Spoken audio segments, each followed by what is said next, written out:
అందరికీ హాయ్ అండి. క్లైమేట్ కూల్గా ఉన్నప్పుడు లేదా ఈవినింగ్ స్నాక్స్ లాకైనా ఈ గోబీ పకోడీని అయితే ట్రై చేయొచ్చు. ఇంకా పిల్లలకి లంచ్ బాక్సుల్లోకైనా లేదా బ్రేక్ఫాస్ట్లోకైనా అదే గోబీతోటి ఇలా గోబీ ఫ్రైడ్ రైస్ని అయితే చేసుకోవచ్చు. గోబీ ఫ్రైడ్ రైస్ చేయడం కోసం సాసులు అస్సలు వాడనవసరం లేదు. సాసులు వాడకపోయినా కూడా అచ్చం ఫాస్ట్ ఫుడ్ స్టైల్లో సేమ్ టేస్ట్తో ఉంటుంది. అందులోనూ ఫాస్ట్ ఫుడ్స్లో వేసే అన్ని మసాలాలు కూడా అవసరం లేదు. అన్ని ఇంట్లో ఉన్న మసాలాలతోనే చేసేసుకోవచ్చు. దీనికోసం ముందుగా ఒక కాలీఫ్లవర్ని అయితే తీసుకోండి. నేనైతే ఒక 1/2 kg తీసుకున్నాను. ఇంకా ఇలా చిన్న చిన్న పీసెస్లో అయితే కట్ చేసి పక్కన పెట్టుకోండి. నెక్స్ట్ బాయిల్ అవుతున్న వాటర్లో 1/2 స్పూన్ సాల్ట్ వేసేసుకొని కట్ చేసి పెట్టుకున్న కాలీఫ్లవర్ పీసెస్ ను కూడా వేసి అంతా ఒకసారి కలుపుకొని ఇలా ఉడుకుతూ ఉన్నప్పుడు ఫ్లేమ్ ఆఫ్ చేసేసేయండి. మరీ ఎక్కువగా ఉడకనవసరం లేదు. ఇలా ఉడకడం స్టార్ట్ అవ్వగానే ఫ్లేమ్ ఆఫ్ చేసేయచ్చు. ఇంక ఇవన్నీ కూడా చల్లారడానికి ప్లేట్లోకి అయితే తీసేసుకొని పక్కన పెట్టేసేయండి. కాలీఫ్లవర్ పీసెస్ చల్లారేలోపు మసాలా కోసం ఒక మిక్సర్ జార్ తీసుకొని 2 మీడియం సైజ్ టమాటోస్ను అయితే ముక్కల కింద కట్ చేసి ఇలా పేస్ట్ లాగా చేసి పక్కన పెట్టేసేయండి.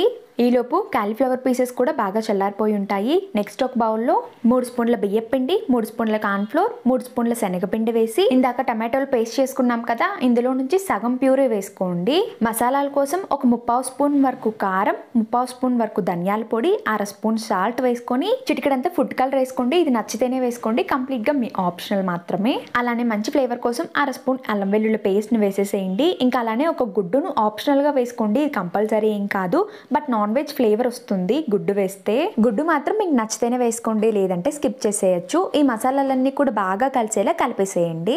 నీళ్ళేమీ పోయకుండా మసాలాలన్నీ ఇలా కలుపుకున్నాక ఇందాక పక్కన పెట్టుకున్న కాలీఫ్లవర్ ముక్కలు కూడా వేసేసి మసాలా పట్టేలా అంతా కలిపేసుకోండి. కాలీఫ్లవర్ పీసెస్కి కోటింగ్ కోసం ఈ మసాలాలు పర్ఫెక్ట్గా సరిపోతాయి. ఒకవేళ మీకు సరిపోలేదు అనిపిస్తే కార్న్ఫ్లోర్ అండ్ శనగపిండి కొద్దిగా వేసుకోవచ్చు. ఈ మసాలా పెట్టుకున్న కాలీఫ్లవర్ పీసెస్ని మనమేం నానబెట్టాల్సిన పని లేదు. మసాలా కలిపిన వెంటనే డీప్ ఫ్రై చేసేయచ్చు. నూనె బాగా వేడయ్యాక మాత్రమే ఈ కాలీఫ్లవర్ పీసెస్ని 1 by 1 వేసుకోండి.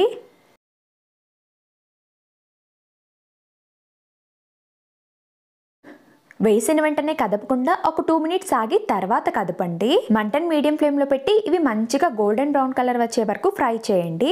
ఈ కాలీఫ్లవర్ పీసెస్ మనం ఎక్కువగా ఉడికించలేదు కాబట్టి ఆయిల్ కూడా ఎక్కువగా పీల్చవు. గోబీ ఇలా మంచి బ్రౌన్ కలర్ వచ్చే వరకు వేయించుకున్నాక ప్లేట్లోకి తీసేసుకోండి.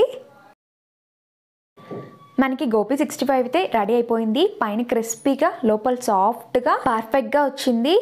ఈ గోబీ 65 అయితే ఇలానే తినేసేయచ్చు. మనం ఫ్రైడ్ రైస్ చేసుకోవాలి అనుకుంటే ప్యాన్లో ఒక 2 స్పూన్లు ఆయిల్ వేసుకొని 3 గుడ్లను వేసుకోండి. ఇంకా హై ఫ్లేమ్లో 2 నిమిషాల పాటు ఏం కదపకుండా ఆ తర్వాత నెమ్మదిగా ఇలా కలిపేసుకోండి.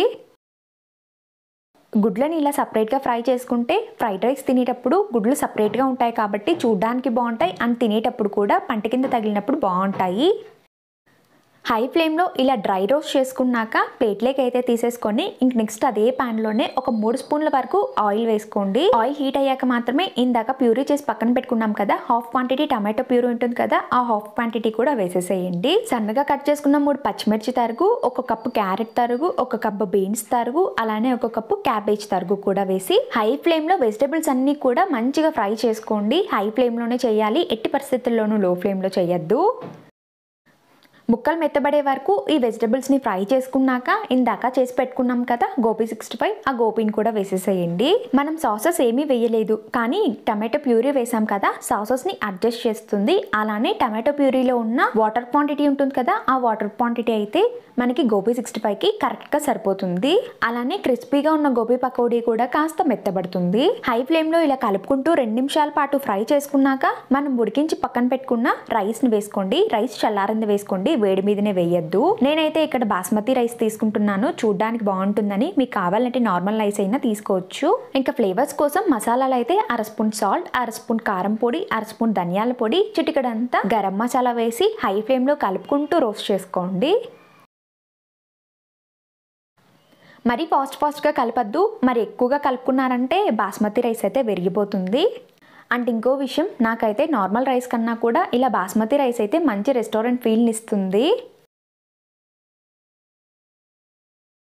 రైస్కి మసాలాలు పట్టేలా కలుపుకున్నాక ఇందాక ఫ్రై చేసి పక్కన పెట్టుకున్నాం కదా ఎగ్ పీసెస్, ఆ ఎగ్ పీసెస్ని కూడా వేసేసేయండి. అలానే సన్నగా కట్ చేసుకున్న కొత్తిమీర తరుగును కూడా వేసేయండి. ఫ్లేవర్ నచ్చితే కరివేపాకును కూడా వేసుకోవచ్చు, కానీ నాకెందుకు అంత బాగా అనిపించదు, అందుకని నేను వేయలేదు. ఫాస్ట్ ఫుడ్ స్టైల్లో అయితే కరివేపాకు అయితే లాస్ట్లో యాడ్ చేస్తారు. 2 minutes కలుపుకుంటూ ఫ్రై చేసుకున్నాక ఫ్లేమ్ ఆఫ్ చేసేసి సర్వ్ చేసేసుకోండి. ఇంకా ఈ గోబీ ఫ్రైడ్ రైస్ అయితే వేడివేడిగా సర్వ్ చేసుకుంటే చాలా బాగుంటుంది. ఇంకా పిల్లల లంచ్ బాక్సుల్లోకైనా పర్ఫెక్ట్గా మ్యాచ్ అయిపోతుంది. ఈ ఫ్రైడ్ రైస్ని తప్పకుండా ట్రై చేసి మీకు ఎలా కుదిరిందో కామెంట్ సెక్షన్లో కామెంట్ చేయండి. రెసిపీ నచ్చితే మీ ఫ్రెండ్స్ అండ్ ఫ్యామిలీ మెంబర్స్కి షేర్ చేయండి.